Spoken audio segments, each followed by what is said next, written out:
Well, good evening once again. Day 146 of the Biden administration. It's Tuesday morning in Geneva, Switzerland, which means President Biden is just a day away now from his critical summit with Putin. It will close out the president's 8-day overseas trip, which was in large part a goodwill tour to assure our allies of America's support and a show of unity, let's not forget, ahead of this Putin meeting. When Biden sat down today with NATO leaders, he warned them Russia and China are working to split the NATO alliance. You may recall when Trump attacked NATO. Same thing.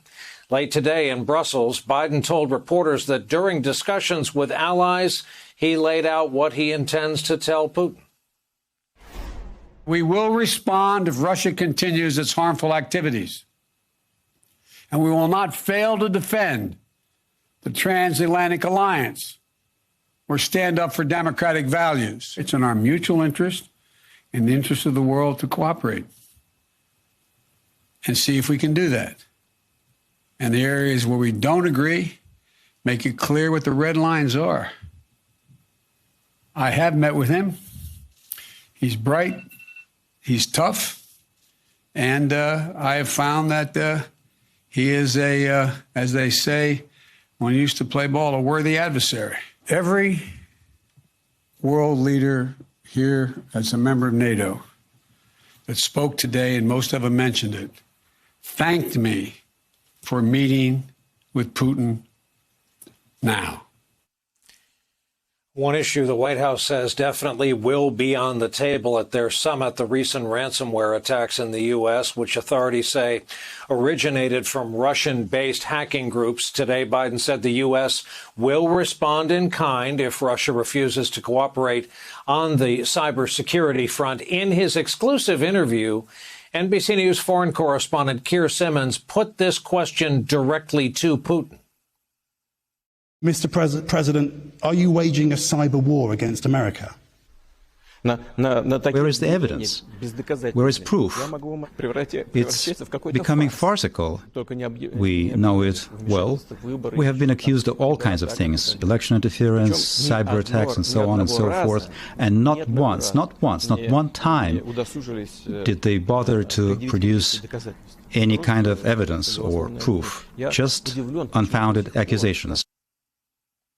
Tonight, Axios reporting the team preparing the president for the Putin meeting includes a group of outside Russia experts, including former Trump officials said to be among the dozen or so participants. Fiona Hill, the former Trump National Security Council official who testified at his first impeachment trial.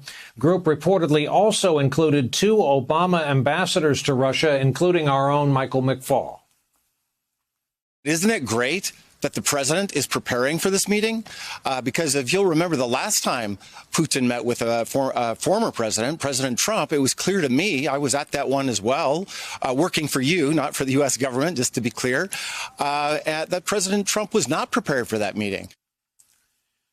Axios reporting it this way, quote, the group urged Biden not to hold a joint press conference with Putin or afford him any opportunity to try to upstage the private talks with new public proposals, and that the experts broadly agreed on the approach Biden should adopt. Blunt talk, leaving no doubt for Putin on where Biden stands, from hacking to human rights. Rick Stengel, I have one for you. Trigger alert to all. I'm going to play for you some of the greatest hits. Here is Donald Trump on the topic of NATO.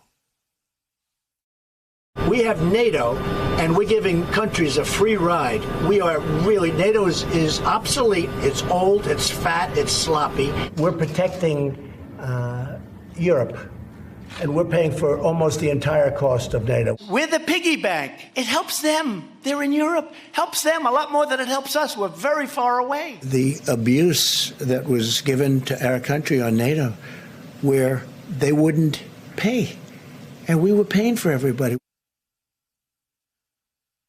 Rick, you worked at the State Department. You don't need the reminder, but think about Putin's wish list at the top of the Trump presidency. Get involved in an American presidential election. Get involved in American social media trying to divide us, drive us apart.